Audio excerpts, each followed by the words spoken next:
Bismillahirrahmanirrahim. Assalamualaikum warahmatullahi wabarakatuh. Alhamdulillah, syukurillah, la haula wa la quwwata illa billah. Allahumma shalli ala sayyidina Muhammad wa ala ali sayyidina Muhammad. Subhanaka la ilma lana illa ma 'allamtana innaka antal alimul hakim. Rabbi zidni ilma. Semoga kita semua dalam keadaan sehat. Hari ini kita akan mulai pertemuan perdana ya dari Islamic Worldview atau dari kuliah. Ini kuliah setara dengan S1 sebenarnya.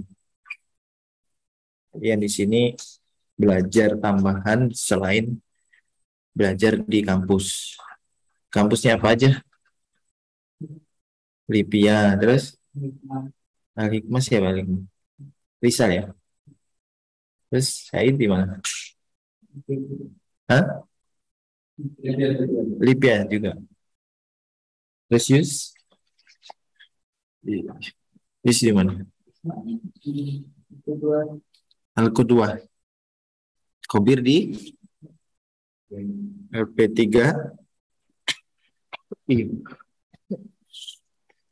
Baik. Islamic Worldview itu ini kita pengantar dulu ya, karena pelajarannya sebenarnya adalah pelajaran yang sangat advance. Advance itu levelnya level tertinggi dari struktur bangunan pemikiran Islam. Itu di worldview. Makanya di sini secara bahasa yang paling sederhana, cara pandang hidup atau pandangan hidup alam, ru'yatul Islam lil wujud kalau kata. Jadi lil wujud ya, sesuatu yang wujud tapi cara yang dipakai itu cara Islam gitu. Cara memandangnya itu adalah cara pandang Islam. Sebentar ini kayaknya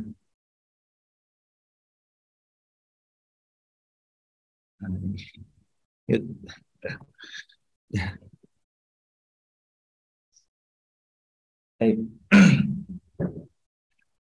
Contohnya apa misalkan? Contohnya bagaimana memandang Ramadan, bulan Ramadan. Kalau orang-orang yang sekuler, orang-orang non-Muslim melihat Ramadan itu nonsense, enggak apa-apa, bukan hal istimewa. Malah misalkan kemarin Ramadan bulan apa? Mei ya, April Mei. Orang-orang non Muslim lihatnya bulan April, bulan Mei, Masehi. Dia nggak mau tahu juga gitu dengan bulan Hijriah. Itu orang-orang yang non Muslim, orang kafir, orang sekuler, orang yang punya worldview atau pandangan hidup atau akar dari pandangannya itu berkiblat pada masa lalu mereka yang berbasis di Barat gitu. Nah, yang mereka kenal ya tradisi ilmu dan warisan peradaban Barat gitu. Masehi. Mereka nggak kenal Hijriah. Nah, itu salah satu contohnya. Contoh yang paling sederhana. Nah, ternyata di tataran worldview ini, kalau kita tidak berhati-hati sebagai seorang Muslim pun bisa jadi tersesat menjadi pandangan Barat. Pertarungan worldview ini, kalau bahasa dalam Quran itu, kalau kita mau minta doa, ya, petunjuk itu ada di Al-Fatihah. Ihdinas syiratal mustaqim. Ya Allah, kita minta petunjuk. Ya Allah, tunjuki kami ke jalan yang lurus, jalan yang worldview-nya Islam. Maksudnya begitu. Syiratal ladzina an'amta alaihim ghairil maghdubi alaihim. Jadi jalan kepada hamba atau kaum yang telah kau berikan nikmat. Nikmat apa? Nikmat kehidupan dalam bentuk iman dan Islam, hidayah, menjadi orang-orang yang muhsinin, ihsan. Bukan jalan pada orang-orang yang makzub dan abdolin gitu. Karena orang makzub dan abdolin ini akarnya, worldview-nya itu bukan Islam. Nah, kalau di dalam bahasa Islam itu, worldview ini istilah yang dipopulerkan oleh ilmuwan Barat terbaru ini dan dihadapkan ya, bukan dihadapkan, redefine oleh uh, ilmuwan Islam kontemporer. Salah satunya adalah Syekh Muhammad Naqib Al-Atas ini yang guru besar kita, pemikiran Islam kita. Guru besar yang lain, yang guru-gurunya Naqib Al-Atas juga banyak. Tapi saya tidak terlalu mengenal, saya tahunya beliau. Nah, rujukan yang lain, kalau bahasa lain ya di Syed Qutb ya. Kemudian Prof. Arslan ini juga, beliau ini kalau Arslan ini orang Turki ya, kalau nggak salah masih hidup juga, orang udah. Kalau Syed Qutb sudah wafat, tapi bahasanya dalam relasinya tentang worldview kesamaan ya, itu adalah ru'yatul Islam lil wujud. Nah, kalau bahasa lain ada yang mengistilahkan paradigm atau paradigma. Nah, adalah seperangkat keyakinan mendasari memandu tindakan kita, baik tindakan keseharian maupun dalam penyelidikan ilmiah. Ini Thomas Kuhn. Jadi, maka worldview cara pandang orang Islam terhadap bulan-bulan yang berjalan adalah bulan Hijriyah. Sebab kalau nggak melakukan perjalanan di bulan Hijriyah, orang Islam akan lalai dengan bulan Ramadan. Nah, bahkan orang Muslim pun, orang Islam pun ini misalnya kita apa dia worldview ini spidol yang nyala, yang nyata.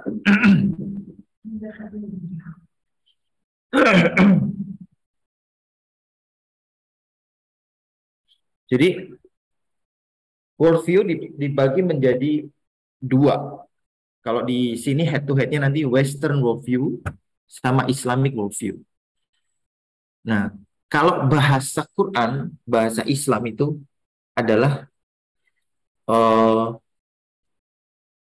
ini pendapat saya. Karena lawannya Islam itu jahiliyah, berarti ditul Islam jahiliyah. Nah, karena apa? Sebelum kedatangan Islam dan apapun yang value nilai-nilainya tidak sesuai dengan Islam itu disebut jahiliyah. Kalau bahasa yang lain, hak melawan batil. Kalau bahasa lain juga itu pertentangan antara agama dan niragama. Dalam sistem politik juga seperti itu.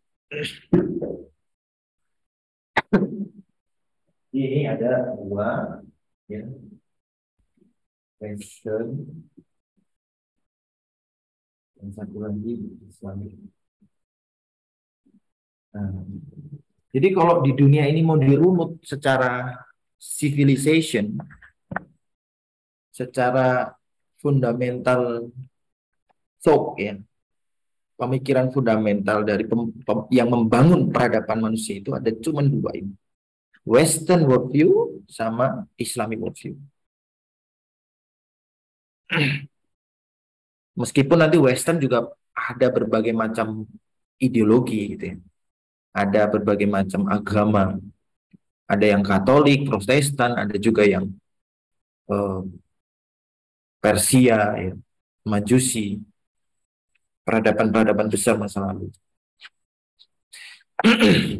Baik. Ini struktur bangunan worldview Islam. Saya ambil dari referensinya dari Prof.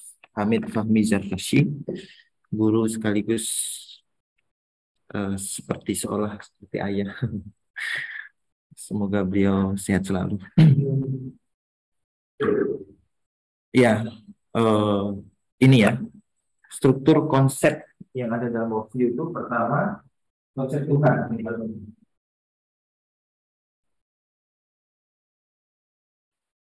Bagaimana memahami esensi Tuhan? Kalau dalam Islam, Tuhan siapa namanya?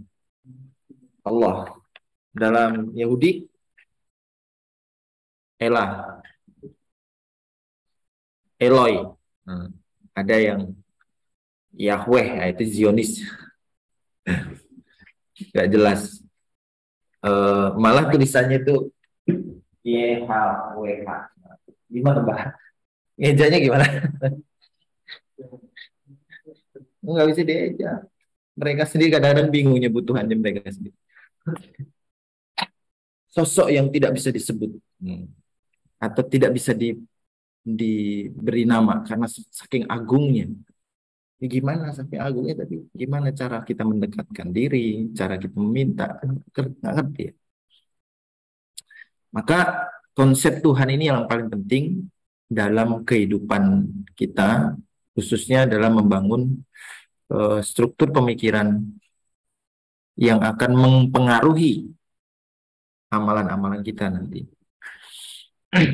Nah, selain itu ada konsep wahyu. Konsep wahyu, konsep agama, konsep nabi, ya, semuanya adalah waktu yang kita akan bahas satu persatu untuk pertemuan-pertemuan berikutnya. Nah, setelah konsep-konsep inti tadi, kemudian akan di breakdown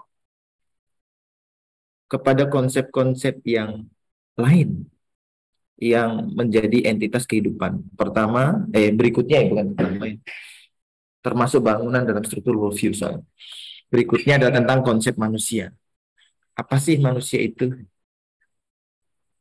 Contoh kayak peradaban barat dulu menganggap manusia itu laki-laki saja yang eksistensinya diakui. Perempuan itu adalah laki-laki yang cacat. Atau makhluk yang cacat. Bahkan ada yang menganggap perempuan itu jelmaan setan. Jadi kerusakan dari manusia itu disebabkan perempuan. Nah, itu pemikiran-pemikiran nanti yang ada di uh, Yunani kuno ya. Nanti kita akan pelajari satu-satu. Konsep manusia. Jadi Islam datang hadir agama tauhid ya. Itu memberikan definisi yang sebenar-benarnya. Bagaimana manusia itu sebagaimana definisi yang diberikan oleh Allah Subhanahu wa taala yang menciptakan. Nah, manusia nanti akan berhubungan sama berbagai macam konsep. Konsep yang lain adalah konsep ilmu yang berhubungan dengan pendidikan ya. Kemudian berhubungan dengan hukum nanti ada konsep nilai. Contoh misalkan nilai antara akhlak dan adab atau antara akhlak dan eh, perbuatan baik ya. Misalnya contoh punten punten ini nyebut nama ya. Ya kita doakan dia mendapatkan hidayah juga tapi Cristiano Ronaldo perilaku dia itu baik, fair ya. Kalau memain bola itu dia menghargai lawan, tidak pernah mencemooh.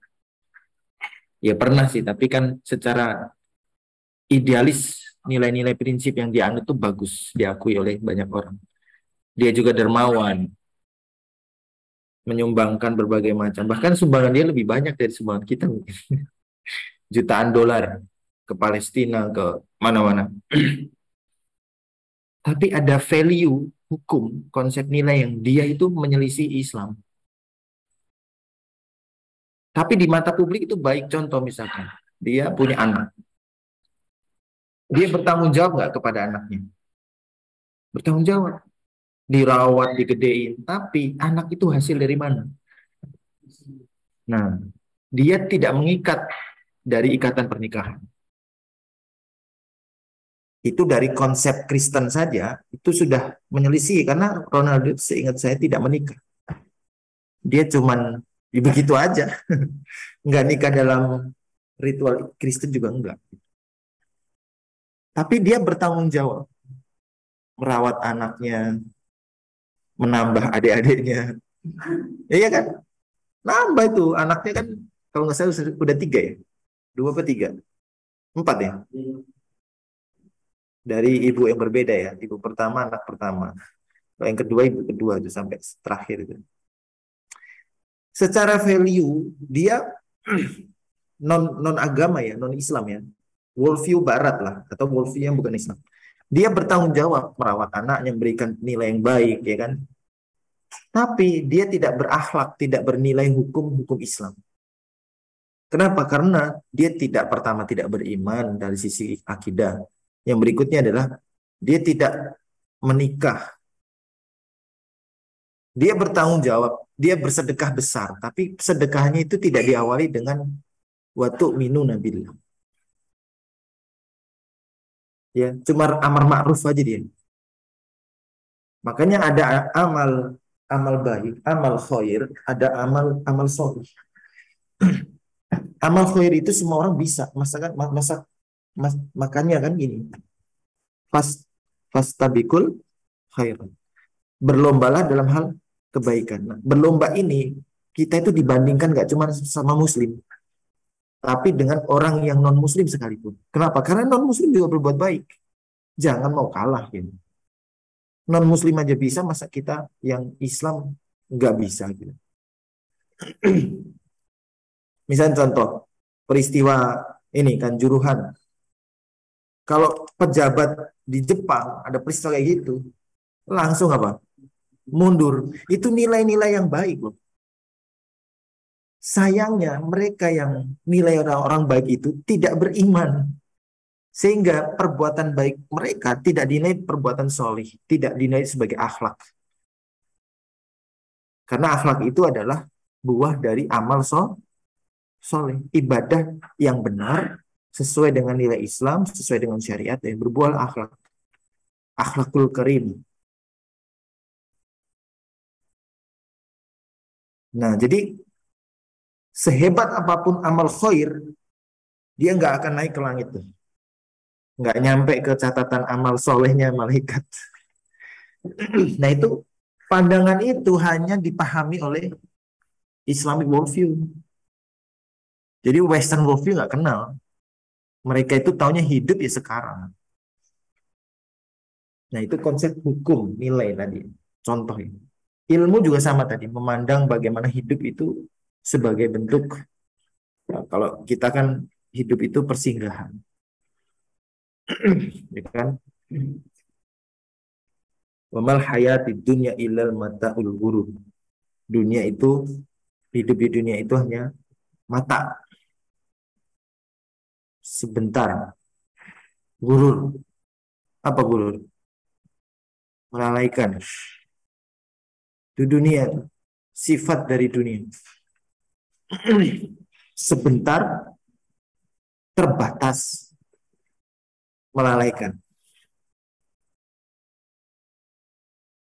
Tapi kalau akhirat, rogodan. Lama, nikmatnya bertahan terus, bahkan makin nikmat, dan tidak melalaikan.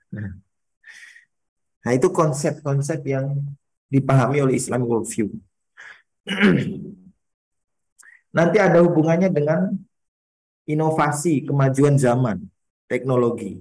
Maka ada namanya konsep kehidupan, membangun peradaban. Nah, nanti juga akan ada hubungan semua ini, itu dia eksis dan saling berkelindan selama hidup di dunia. Namanya fit dunia, istilahnya kehidupan konsep yang ada di dunia ini. Nah, ini adalah bangunan worldview yang ada dalam Islam. Semua sisi entitas yang penting dari kehidupan dia didefinisikan dengan sangat baik dan detail sesuai dengan worldview-nya Islam. Baik, dari sini sebelum kita berlanjut ada pertanyaan nggak?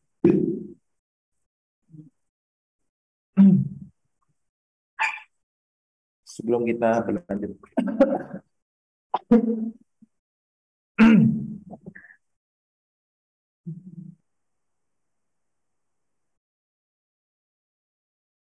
Kita lanjut dulu. Ada dua kategorisasi orientasi dari keilmuan. Jadi semua hal ini kan punya ada ilmunya nih, worldview nih, ya kan? Dari semua konsep ini ada ilmunya. Nah, dalam konteks keilmuan itu ada dua kategorisasi. Pertama adalah ilmu pemikiran yang outcome-nya, buahnya itu adalah tafakur dan tadakur. Contoh, ilmu tentang akidah, hakikat, ma'rifat. Ini bagian dari cabang ya, turunan dari worldview juga. Memahami Allah, alam, diri sendiri, ya kan? Tadi ya, konsep hidup, konsep nilai. Itu ilmu-ilmu yang cara mengamalkannya itu memang berpikir gitu. Untuk tadakur dan tafakur. Makanya ilmu pemikiran. Ini saya kutip juga dari penjelasan Prof. Prof. Ugi Suwarto. Beliau guru saya, alhamdulillah. Masya Allah, semoga sehat selalu. Baru pulang ke Indonesia, semoga bisa jumpa. Yang kedua, ilmu pengamalan. Nah, ilmu pengamalan ini hubungannya sama aturan main agar tidak terjerumus kepada yang halal dan haram ya. Tidak terjerumus kepada yang haram ya. Perbedaan antara halal haram, mubah, sunnah ya, makruh dan lain-lain. Nah, itu diatur dalam fikih. Nah, dakwah itu termasuk ilmu pengamalan. Ini saya tulisnya harusnya dakwah ini, bukan itu. Karena apa? Ya, bil hikmah wal mau'idotul hasanah gitu. Kita bisa mensiarkan Islam itu melalui dakwah dengan orientasi apa? Ud'u, ha? Ila yang keras yang keras. Nah, itu pengamalan selendang yang tidak pernah dimiliki oleh umat sebelumnya. Itu salah satu kenapa umat Nabi Muhammad itu kuntum khairu ummatin ukhrijat linnas. Ta'muruna bil ma'ruf wa tanhauna 'anil munkar wa tu'minuna bil. Landasannya satu. Jangan lupa tu'minuna billah. Kalau antum siarnya sedekah, Masya Allah ya. Ini ada kawan yang baru meninggal semalam. Namanya Ko Stephen. Pernah jumpa kami ngobrol. Sebenarnya nggak kenal awalnya. Terus ada satu kegiatan kenalan ngobrol. Fokusnya dalam dakwah mu'alaf ya. Beberapa kali ada mu'alaf yang kita arahkan ke mereka. Beliau baru meninggal, Masya Allah, meninggalnya dalam keadaan yang baik ya. Di kegiatan acara yang ngumpulnya orang-orang soleh. Guru-guru juga lagi kumpul di Surabaya. Jadi betul-betul banyak kebaikan. Kemarin beliau itu waktu COVID, sedekahnya berapa juga? 12 miliar. Masya Allah ya. Maksudnya gini, waktu COVID awal itu kan emergensi semua ya, kritis semua, krisis semua. Maksudnya di mana-mana tiba-tiba masker habis, ya kan? APD habis mahal, apalagi yang mahal selain itu. Selain masker, apalagi itu. apa itu obat apa gitu ya. Pokoknya yang berhubungan dengan bagaimana menangani medis untuk orang corona. Itu karena corona kan cepet ya. Sedangkan nakes belum siap. Kesehatan, bidang kesehatan di seluruh negeri juga pada belum persiapan. Nah, melihat peluang, bukan peluang, ya, melihat kondisi itu, beliau kemudian inisiatif untuk membuat APD, membuat masker dibagi-bagikan untuk mencegah COVID itu sampai menjual harta mereka. Beliau sampai 12 miliar disedekahkan. Nah, karena sudah diawali dengan iman, maka insya Allah ini adalah amal soleh. Tapi kalau Ronaldo mau berapa ratus miliar juga, bahkan sampai triliun, dia tidak amal khair, dia tidak amal soleh, nggak naik ke langit. Dia bisa juara dunia aja, tapi nggak bisa juara langit. Sebelum dia masuk Islam, makanya kita doain ya. Selain Ronaldo itu kan tokoh yang bagus itu kan Habib itu, kalau Habib itu petinju ya, itu memang Muslim. Habib yang tahu kan, ya begini-begini itu ternyata Muslim. Followernya berapa miliar, berapa juta maksudnya. Nah kita doain kalau Ronaldo dia masuk Islam, wah itu follower bisa juga ikut ya kan?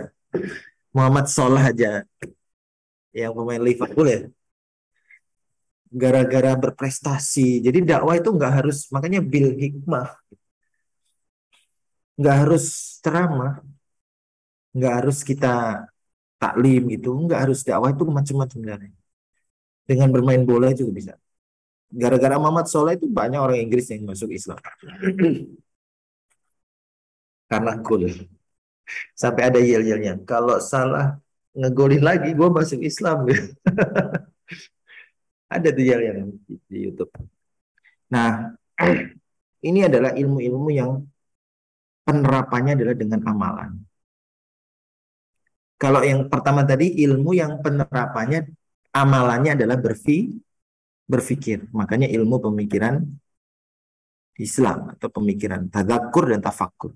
Tapi yang kedua adalah ilmu yang diamalkan, harus disiarkan agar orang lain itu mendapatkan vibes-nya, vibes positif. Ngantuk ya. Betul.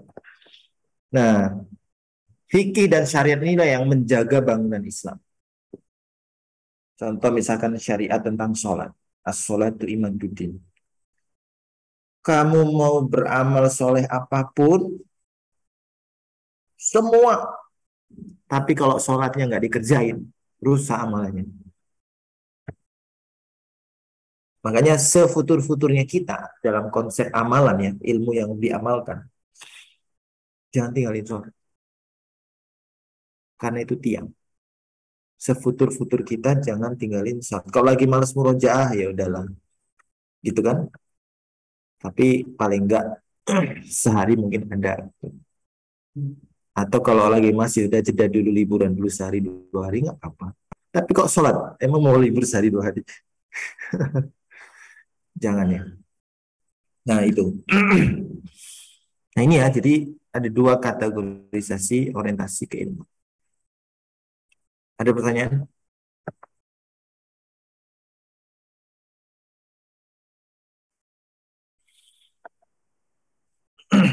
Kalau nggak ada, kita lanjut.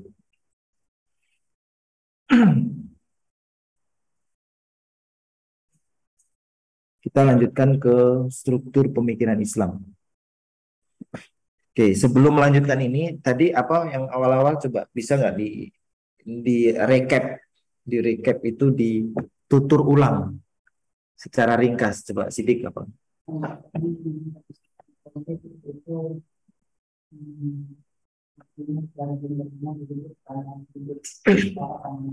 Hmm. Dalam Islam apa namanya? Ru'yatul Ru'yatul Islam lil wujud. Eh, Kalau dalam bahasa Inggrisnya Islamic Vision of Reality, Truth and Existence. Worldview. Ini di sini ada bisa tulis.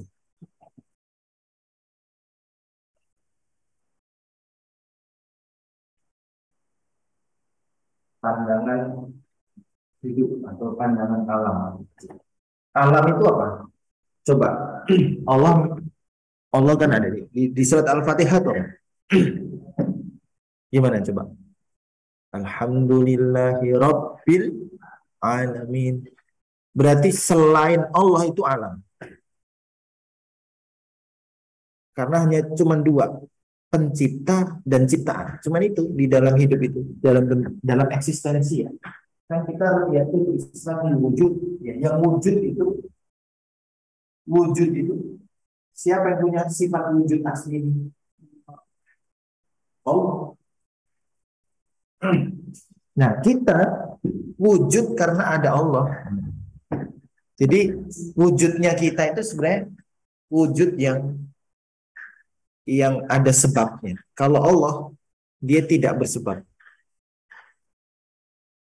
Kalau bahasa Indonesia dulu bilang causa prima. 20 sifat Allah itu. Allah wujud, idam, bako. Mukhallafatulil. Itu sifat-sifat utama itu. Sampai 20 itu. Kita itu hanya percikan-percikan. Nah, lanjut Sidik apa tadi? Maksudnya adalah akses sebagai setiap perilaku manusia termasuk aktivitas seniman dan melalui masuk dari paradigma dari pertama dia menjelaskan dan mengenali bakat kita yaitu mata kesalahan maupun dalam mendidik dunia atau informasi. Musik terbagi menjadi dua, kualitas dan silakan Worldview. Itu bang worldview Islam. Dengan penjagoan itu Iya. nanti konsep penciptaan.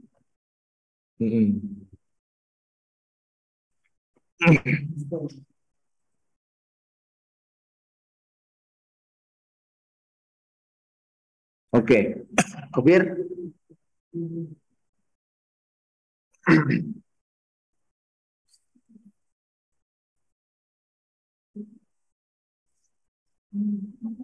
Apa Kopir yang ditangkap?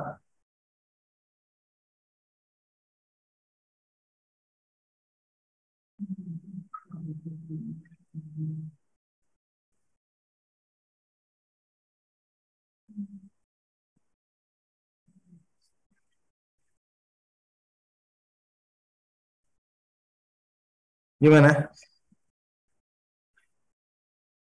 Belum ada yang ditangkap. Nah, gimana Kopir? Nggak fokus. Apa yang dipikirkan?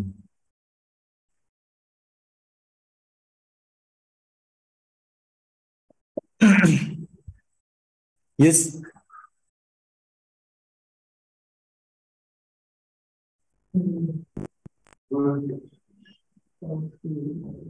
Sekarang sebenarnya disebut melalui kedudukan atau dalam sistem intelektual dan termasuk dia perspektif ya. Perspektif ya, tapi itu turunan nanti. Dia membangun perspektif. Worldview menentukan perspektif. Terus? Akses bagi dia ke dalam manusia, termasuk aktivitas dunia dan ekonomi. Dia aktivitas dunia manusia tidak dapat dilakukan pada dalam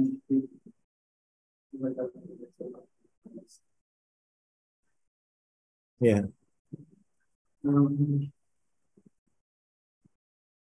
Jadi kalau ini punya aktivitas Apa? Apa tuh? kurang. Regulasi. Oh, gimana gimana? Itu Kita Ray. itu tidak mensupport kepada Terus nggak apa-apa disampaikan aja kan yang ditangkap sama Yus. Artinya Yus berpikir gitu, berjalan, menangkap, memproses, memahami, sekarang menyampaikan apa yang dipahami. Terus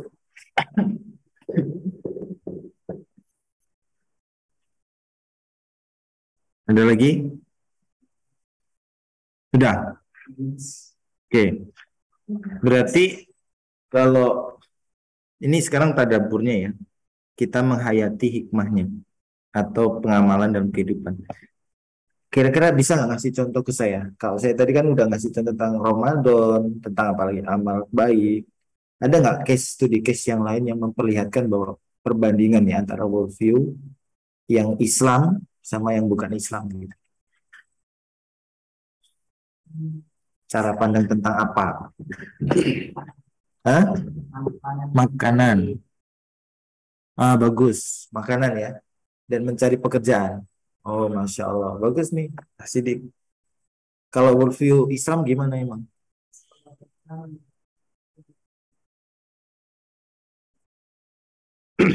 Kalau halal doang boleh nggak? Kurang bagus. Halal emang kurang bagus. Halal, halal boleh ya. Tapi kenapa harus halalan toyiban? kalau Mm-mm.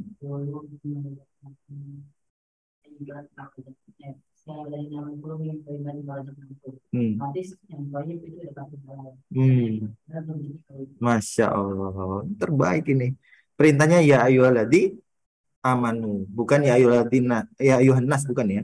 Nah, itu juga kalau dimaknai tadaburnya itu bisa masuk ke dalam ranah yang lebih rinci lagi. Berarti manusia spek kan ada lagu. Apa tuh lagu? Tutu spek ida. Manusia itu ada speknya. Speknya orang-orang yang orang kafir ya kan. Nah, kalau orang kafir dia makanan yang gimana? Saya nakannya aja ya. Nah, orang kafir, non muslim ya.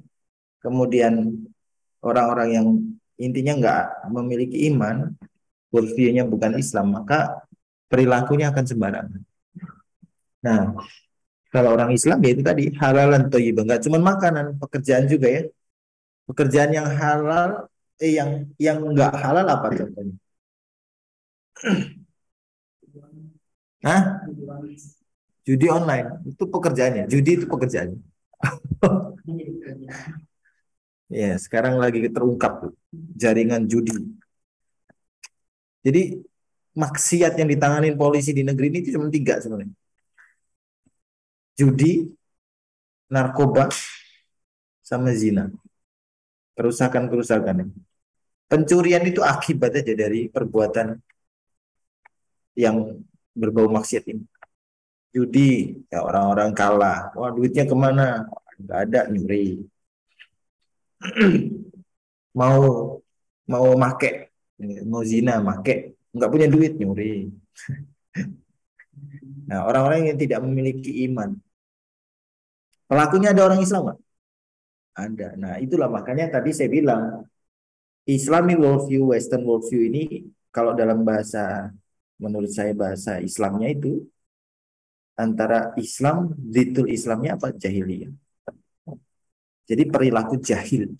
Jadi hari ini juga sama, ada orang-orang muslim yang terjangkit virus Western worldview.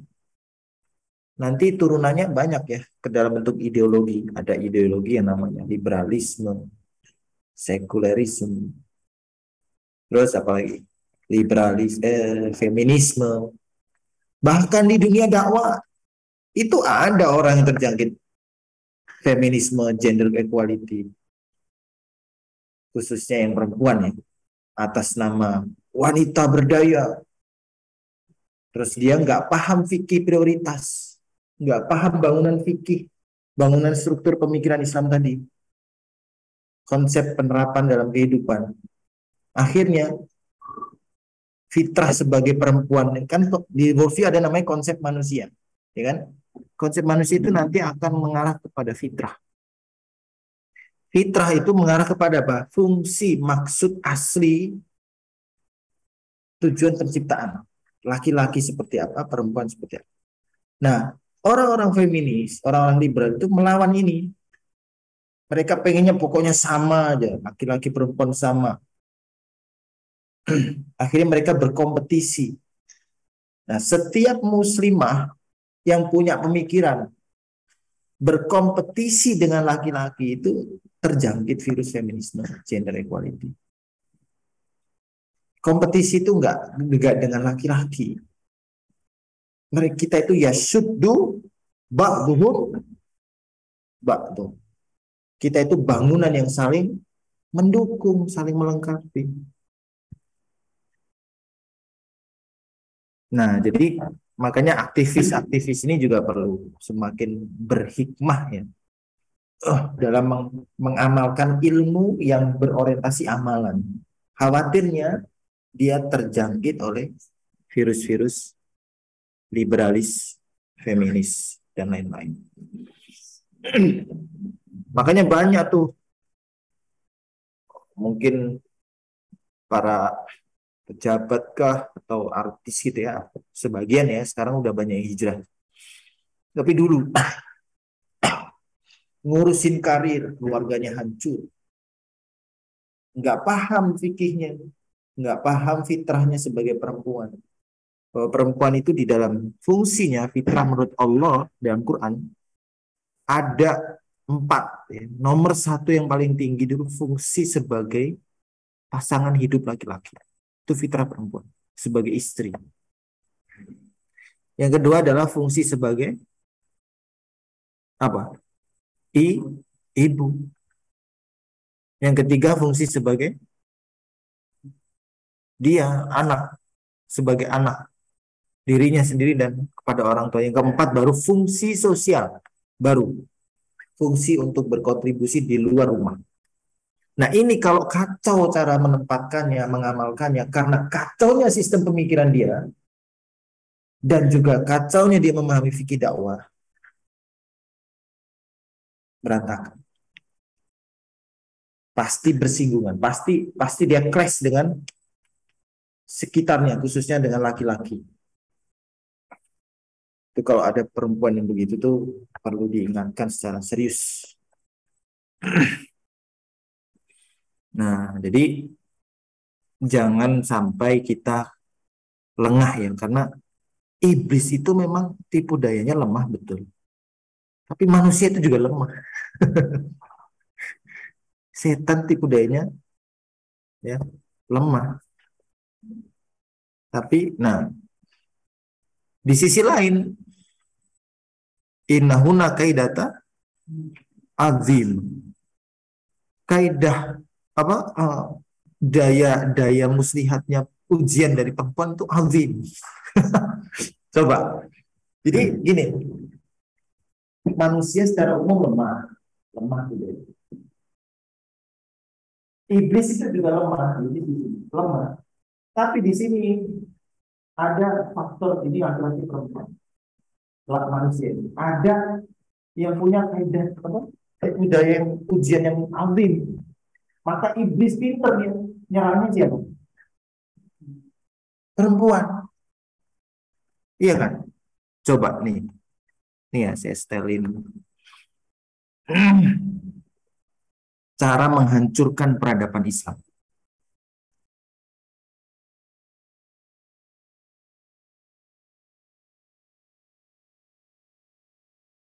Ya.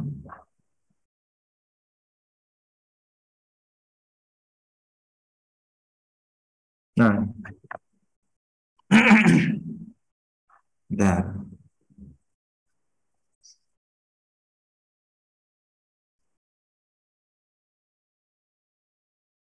Cara menghancurkan peradaban Islam.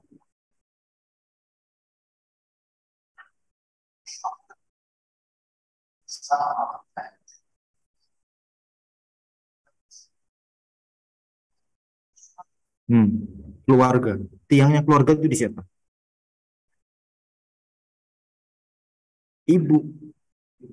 Hmm. Tiangnya keluarga itu di ibu.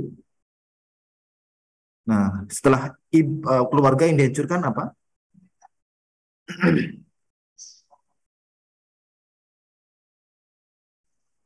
Lihat. Nah, jadi siapapun perempuan yang ngaku muslimah, yang ngaku beriman, kalau dia tidak bisa menempatkan fungsinya fitrahnya sesuai dengan maksud penciptaannya dari Allah, bahwa yang pertama fungsi dia adalah sebagai istri, yang kedua adalah fungsi dia sebagai ibu. Dua hal ini adalah fondasi keluarga. Kalau dia misunderstanding di situ, goncang. Dia sudah terjangkit dengan virus feminisme, gender equality. Merasa lebih baik dari suaminya, misalkan contohnya. Merasa ini, oh banyak. Makanya wanita itu, kenapa? Azin tadi ya. Makanya ada fikih wanita khusus ya. Ada nggak fikih pria? Nggak ada. Khusus. Pembahasan wanita itu luar biasa, Masya Allah. Jadi antum hati-hati sama wanita ya. Itu makanya peradaban barat ya agak-agak ada benernya itu, bukan maksudnya membenarkan hakul yakin, enggak ya. Orang barat tuh bilang perempuan itu jelmaan iblis, jelmaan setan. Yang bikin kerusakan itu perempuan. Tapi Islam nggak begitu, mana? Islam memandangnya perempuan itu dimuliakan, harus dijaga betul-betul. Karena apa? Karena kalau dia rusak, semuanya itu ngefek gitu. Tahu nggak cara menempatkannya? Orang barat itu terlalu di bawah ya, nyalahkan ekstrim kiri. Kalau kita itu menempatkan sesuai maksud penciptaan dari Allah. Jadi makanya kita harus sayang kepada ibu berapa kali? 3 kali. Ada hadisnya juga, siapa yang punya anak perempuan, ya, 2, 3 perempuan menghalangi, dia adalah penghalang dari api neraka. Perempuan itu istimewa betul. Kita laki-laki harus betul-betul menjaga, menjunjung tinggi, mulia, memuliakan. Makanya kita juga harus sadar dia itu bengkok kan. Kalau lagi, makanya Nabi Muhammad tahu kan kalau Aisyah lagi ngambek, diamin aja biar. Tapi perempuan begitu lah perempuan. Nggak usah diladenin. Nah, tapi itu tadi ya ujian memang. Makanya kita harus banyak-banyak istighfar dan mendekat diri sama Allah agar tidak terjebak tipu daya. Hadisnya apa? Aku tidak meninggalkan fitnah yang paling besar kepada umatku melebihi fitnah perempuan. Karena tipu dayanya, muslihatnya azim. Iblis saja, setan aja lemah kan. Nah, gitu ya. Ini dilanjutkan dulu. Tuh, jadikan mereka malu. Jadikan mereka para wanita itu menganggap nggak terlalu penting jadi ibu. Yang penting tuh karir, kejar capaian, dilihat orang.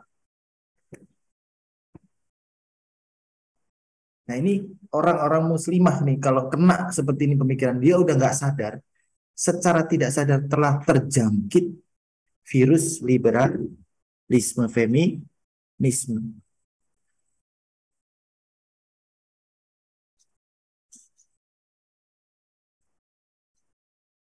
Minimal kalau nggak malu jadi ibu rumah tangga, dia malu apa? Kalau nggak berkarya di luar, kalau cuma jadi ibu rumah tangga doang, nggak punya kerjaan yang lain, dia malu disebut, kok kuliah tinggi-tinggi kok cuma jadi ibu rumah tangga.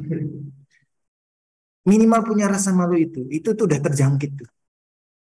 Tapi kalau kita menempatkannya dengan baik, ada namanya work life balance, ada namanya apa istilahnya tawasud, ada keseimbangan. Ya, Oh iya. Siap. Nah,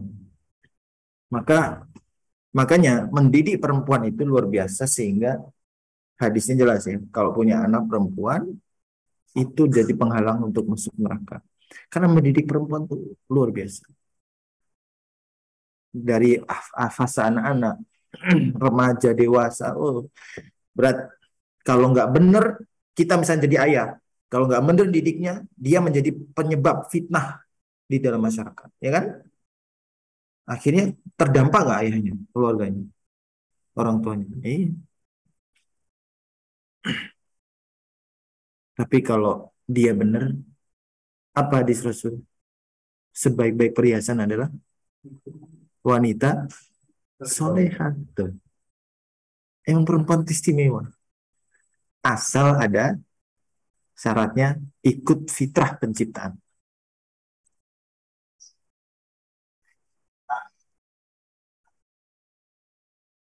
Untuk menghancurkan pendidikan apa tadi? Nah, jadikan pekerjaan guru itu hal yang sepele. Punten, punten. Ini sebagai contoh refleksi aja. Kalau kita lulus SMA, orang itu senang daftarnya jadi dokter, insinyur. Yang daftar guru itu belakangan. Pilihan terakhir baru daftar guru jadi guru apa. Bahkan teman-teman seangkatan saya itu yang jadi guru itu dulu waktu kita sama SMA. Rata-rata teman-teman yang secara kompetensi itu dia di bawah atau middle low. Ini bagian dari apa? Pemikiran kita yang salah. Jadi guru, soalnya apa? Pandangan kita jadi guru itu kayak, kok guru sih gitu. Udah nggak keren, gajinya kecil gitu kan. Yang gede apa? Dokter, insinyur, ya kan? Jadi programmer atau apa. Dan itu hegemoni orang barat. Hegemoni Western worldview. Khairukum man ta'alama. Nah, padahal udah jelas Rasulullah yang paling baik itu jadi guru. Guru apa? Guru Quran. Atau minimal bukan guru Quran. Guru yang membawa muridnya mengenal Allah, mengenal Rasul, mengenal syariat. Nggak harus guru Quran kan? Guru apa misalkan? Guru pendidikan agama atau guru pendidikan apa alam. Kan kita bisa mengenalkan, oh ada penciptaan matahari, itu siapa yang menciptakan, panasnya begini-begini, siapa ini? Kita harus bilang apa? Masya Allah. Itu cara kita mendidik anak-anak. Jadi nggak sempit guru Quran saja, tapi luas mana guru itu. Yang membawa ilmu, sampainya ilmu ke dalam jiwa dari anak didik kita. Sehingga jiwa anak didik kita terbawa ke dalam alamah, ilmu alamah. Kepada alamat yang sesungguhnya. Apa? Alamat tentang kehidupan sesungguhnya itu apa? Nah itu tadi worldview lagi.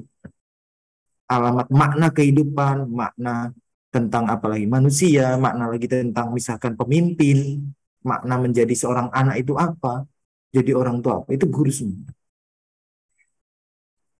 Jadi ini yang membuat peradaban kita sekarang hancur karena ya bukan hancur lebur enggak sih, tapi memang tidak memimpin ya. Itu karena tadi profesi guru dianggap sepele. Akhirnya guru itu orang yang ngajar tuh kompetensinya yang levelnya biasa saja. Bukan orang yang memang dari awal kompetensinya cerdas diarahkan jadi guru enggak. Yang cerdas-cerdas diarahkan jadi dokter. Nah, ini juga tafakur kita ya. Kita harus eh, apa ya? Mengambil hikmahnya, menghayati bahwa oh ternyata tanggung jawab guru itu besar. Maka kalian harus mau meningkatkan kompetensi, serius dalam berilmu sehingga menjadi guru yang kompeten.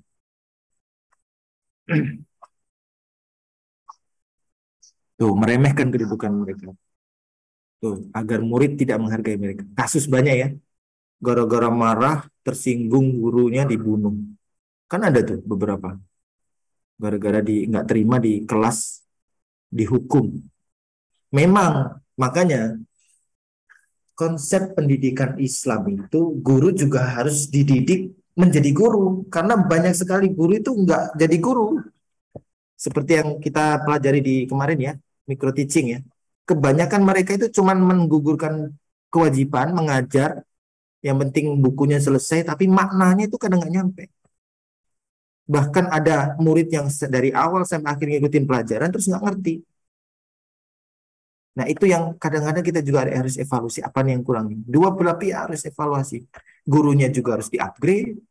Kita sebagai murid juga benar-benar harus menyadari bahwa belajar itu penting. Itu tantangan. Nah, jadi proses belajar mengajar itu akan dikatakan sukses kalau ilmu itu ditransfer nggak cuma sekedar pengetahuan informasi, tapi kalian mendapatkan rasa baru, perspektif baru, worldview baru, bahwa betapa pentingnya tentang ilmu ini. Maknanya sesuai dengan maksud dari Allah yang inginkan.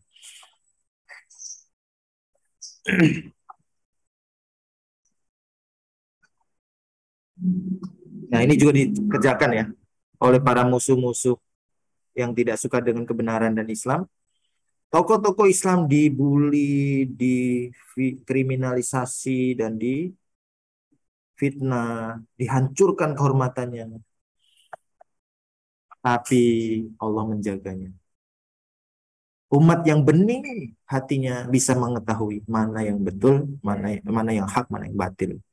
Kalau kata Ustaz Somad, mana yang betul, mana yang batil. Mana yang betul, yang hak, mana yang batil.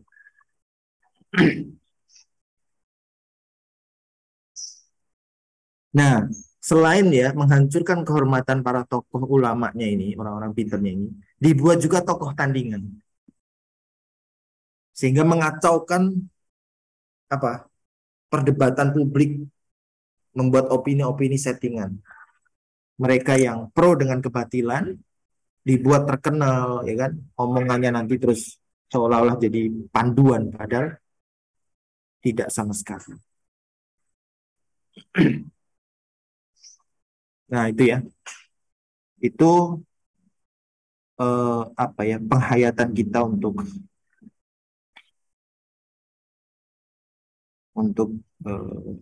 pengamalan ya. Orientasi ilmu, pengamalannya dan pemikirannya. Baik. Sampai jam berapa kita? Ah, oh, sebentar lagi ya. Baik, ini struktur pemikiran Islam. Bangunan yang paling utama, yang paling atas itu di tingkat worldview.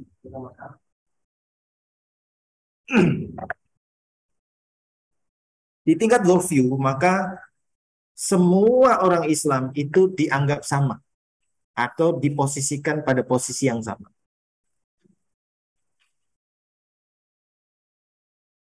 Semua umat Islam secara konsep ya. Meskipun nanti di level yang lebih bawah akan terpisah. Nah, level yang kedua adalah kalam. Kalam ini kita kenal dengan perbedaan perpisahan mereka itu tentang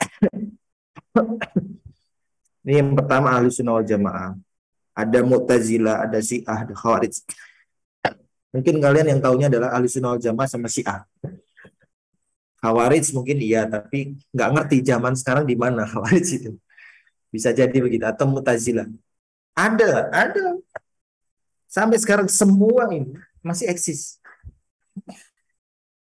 Tapi nanti kita agak berat nih. Maksudnya pembahasannya memang bertahap ya, nggak bisa secara langsung. Saya juga masih belajar.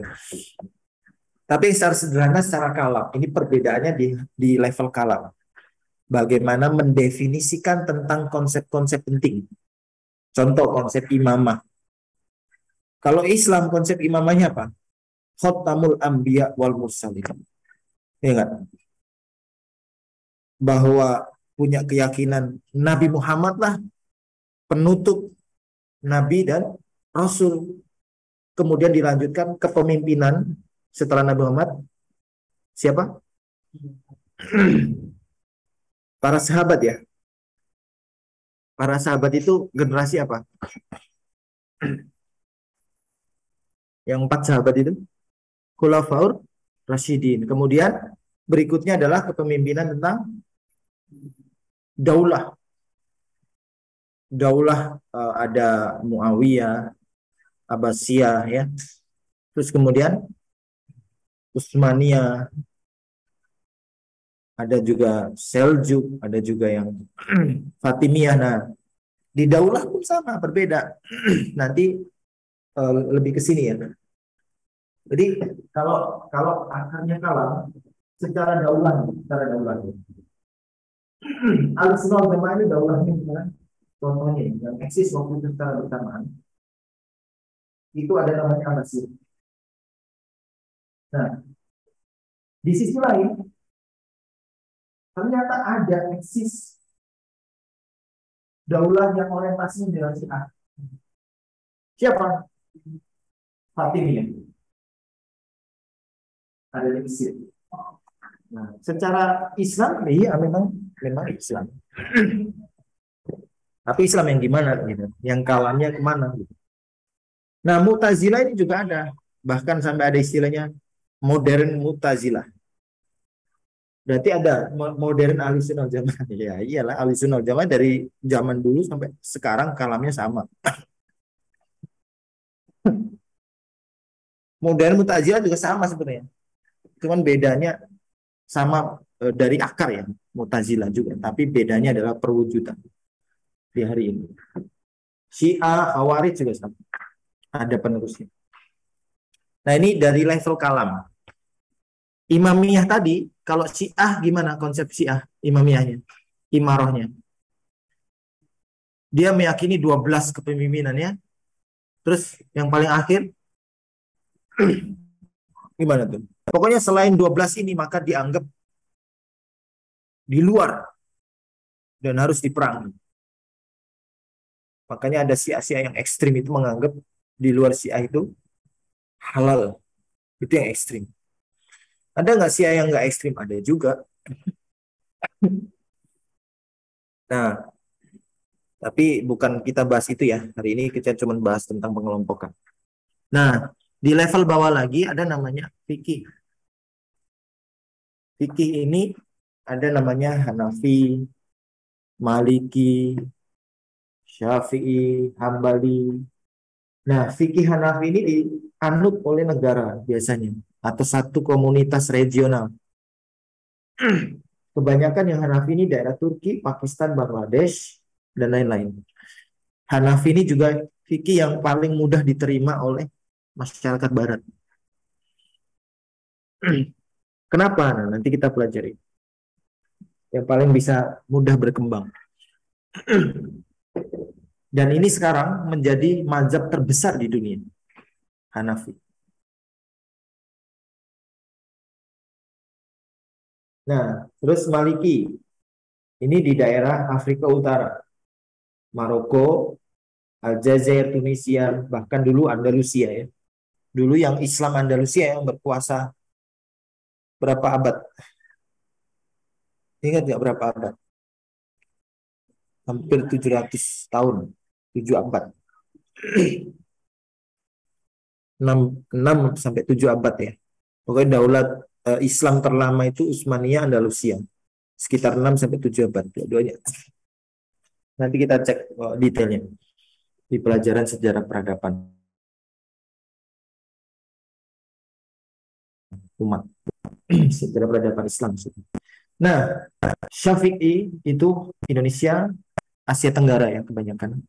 Terus Mesir. Ada lagi nggak? Ada banyak. Hambali ini Saudi atau beberapa negara Timur Tengah. Ja'fari, Iran. Nah, Ja'fari ini orientasinya ke kalamnya kalam Syiah. Kalau sini 4 ini ahli sunnah wal jamaah. Ya, ini kalian juga udah paham. Udah tahu. Nah, ini nanti berpengaruh kemana? Cara beribadah. Ada yang pakai kunut, ada yang juga. Nah, kemudian ada yang dari Syiah, Ja'fari, Zaidiyah, ini Yazid Yaman. Ada Ibadhi. Ini dari Khawarij. Khawarij itu adalah kelompok yang dulu adalah loyalis Ali bin Abi Thalib yang sedang berkonflik secara politik, sistem politiknya punya perbedaan sehingga konflik dengan Muawiyah, tapi berakhir damai. Nah, orang-orang yang tidak setuju dengan kebijakan Ali untuk berdamai dengan Muawiyah itu kemudian membelot atau karena nggak setuju terus dia menentang Ali. Nah, itu jadi orang Khawarij. Bahkan sampai ada peristiwa pembunuhan ya. Jadi Ali, Hasan, Hussein itu meninggal di tangan orang Islam. Tragedi itu namanya, tragedi. Karena perbedaan pandangan sistem ideologi kemasyarakatan. Jadi di bawah fikih itu nanti ada namanya sistem kemasyarakatan. Sistem politik, ideologi. Sistem ekonomi juga ada ideologinya. Budaya, seni. Ini sangat dinamis dan pragmatis. Nah, ini adalah gambaran struktur pemikiran Islam yang ada di tengah-tengah masyarakat kita, masyarakat Islam Indonesia maupun dunia. NU Muhammadiyah masuk mana? Nah, NU Muhammadiyah di sini. Jadi kita tuh lucu ya, kadang-kadang tuh hanya karena perbedaan di sini terus sampai berantem, milih presiden berantem. Bahkan ada yang rumah tangga sampai cerai. Hanya pada perbedaan di sini nih. Itulah kenapa pentingnya ilmu, pentingnya kita memahami struktur pemikiran Islam, ilmu dalam Islam. Kalau kita pahami nih, nggak ada itu namanya pertengkaran harusnya. Nggak ada. Karena bisa bijak dalam bersikap. Gitu ya. Jadi jangan sampai kita menjadi orang-orang yang mudah tersulut api pertikaian hanya karena perbedaan di sistem kemasyarakatan.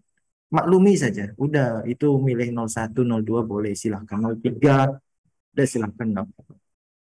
Yang penting milih pemilihan pemimpin itu kan betul wajib, ya. Tapi juga bisa berhukum sunnah gitu. Tapi yang jauh lebih wajib selamanya, memilih kan cuma beberapa periode kan, paling pemilihan umum paling 1-2 hari. Tapi jangan karena 1-2 hari momentum peristiwa itu merusak sesuatu yang selamanya harus kita bangun apa? Ukhuwah Islamiyah. Berprasangka baik, berdamai dengan saudara itu wajib. Itu akhlak yang paling utama itu.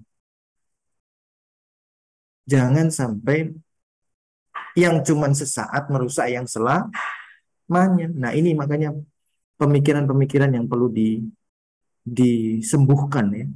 Kita harus banyak literasi tentang pemikiran ini. Nah, sehingga tatanan kehidupan menjadi harmoni, menjadi lebih baik lagi insya Allah. Baik, mungkin untuk saat ini dulu. Ada diskusi?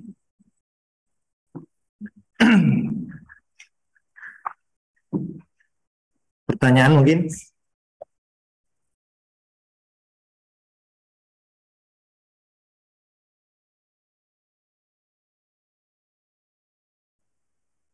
Ada?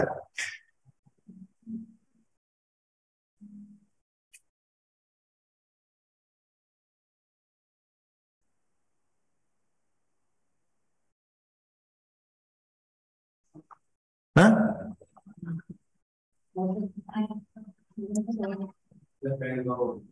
Apa? Pemikiran mereka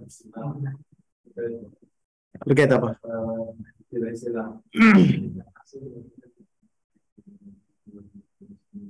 Ya di sini tadi. Di tingkat sini. Liberalisme itu di sini, ideologi. Artinya, oh itu nanti next lah, pertemuan berikutnya karena panjang. Banyak juga. Sekarang udah ada di sini. Jadi liberalisme komunis, sosialis, itu ini di sini. Ideologi.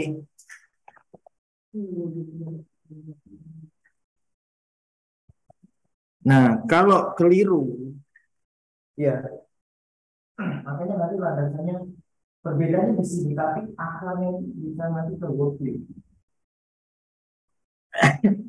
jadi orang-orang yang bahkan orang-orang Islam yang mengikuti pemikiran feminis atau liberalis, dia worldview-nya apa?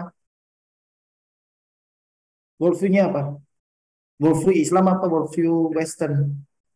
Orang Islam, dia tapi dalam kehidupannya mengamalkan ikut ideologinya ideologi liberal sekuler orang Barat. Kira-kira dia Islam tapi worldview-nya apa? Western ya. Nah, jadi ada orang-orang makanya disebut makanya ghairil maghdubi alaihim waladhdallin. Karena nggak bisa jamin kita Islam tapi kadang-kadang kita terjebak dan itu nggak nyadar gitu. Kita bisa terjebak terperosok kepada implementasi sistem masyarakat yang worldview-nya itu ke worldview Barat dan itu lebih baik karena kelihatannya kita berbaju Islam.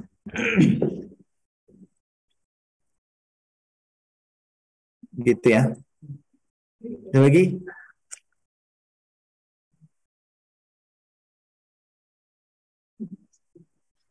Cukup ya?